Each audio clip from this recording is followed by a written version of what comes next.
What's up, everybody? In this video I'm going to be reviewing my personal top 3 self-improvement or self-help books, particularly useful for people who struggle with anxiety, depression, and lacking productivity and structure.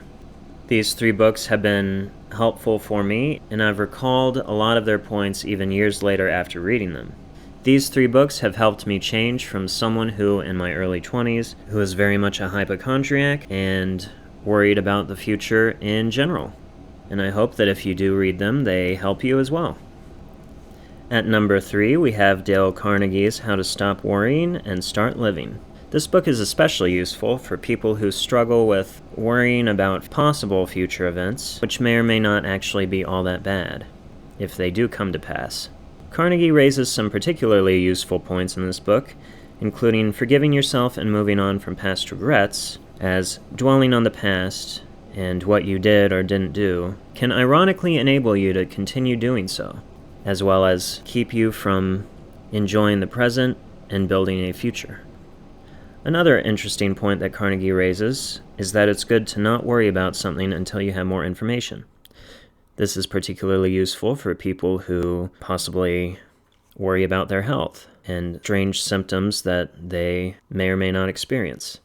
This can occasionally lead to self-diagnosis and panic, when, in fact, the person that's worried may not have gone to a doctor first. So it's important to give yourself permission not to worry about something if you don't have all the information for it. At number 2 is Positive Psychology for Dummies by Avril Lehman and Gladiana McMahon. Positive psychology is the art of leaning towards the positive and rewiring your brain's thought patterns. This book is especially useful for people struggling with depression and consistent negative thoughts that get in the way of them living their lives. I liked that this book was full of exercises that allowed me to not only practice gratitude and positive thinking, but identify negative moments that my mind kept dwelling on. This was important because then this allowed me to replace those negative thoughts with some more positive ones.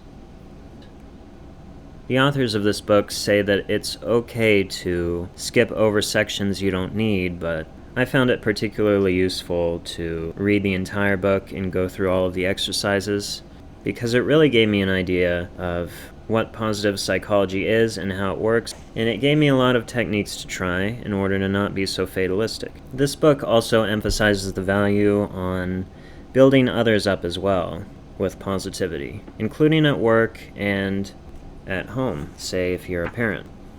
At number 1, the most useful self-improvement book that I've read so far has been The Compound Effect by Darren Hardy. This book is especially useful for people who struggle with productivity and feel a somewhat unnatural lack of control over their own life. I learned in this book that with consistent habits, it's possible for anyone, with only a few exceptions in circumstance, to become whomever they want. That almost sounds too good to be true, but the catch is that to make big changes, it requires daily efforts. No matter where you are in a particular skill, for instance, if you practice that skill daily, you are sure to master it eventually. And the reason behind the name of the compound effect is that consistently practicing daily habits compounds to mastery later on.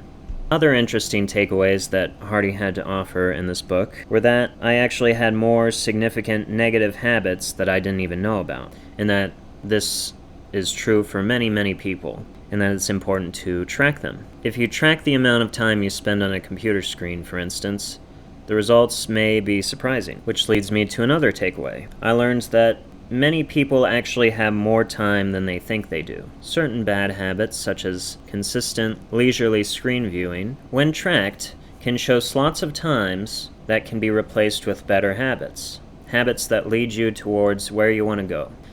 Sometimes not having time for something is code for that's not a priority. And it is important to be sure that you know what you're prioritizing. And that's it, everyone. I hope you found this video helpful and are potentially inspired to read some of these books. See you in the next video.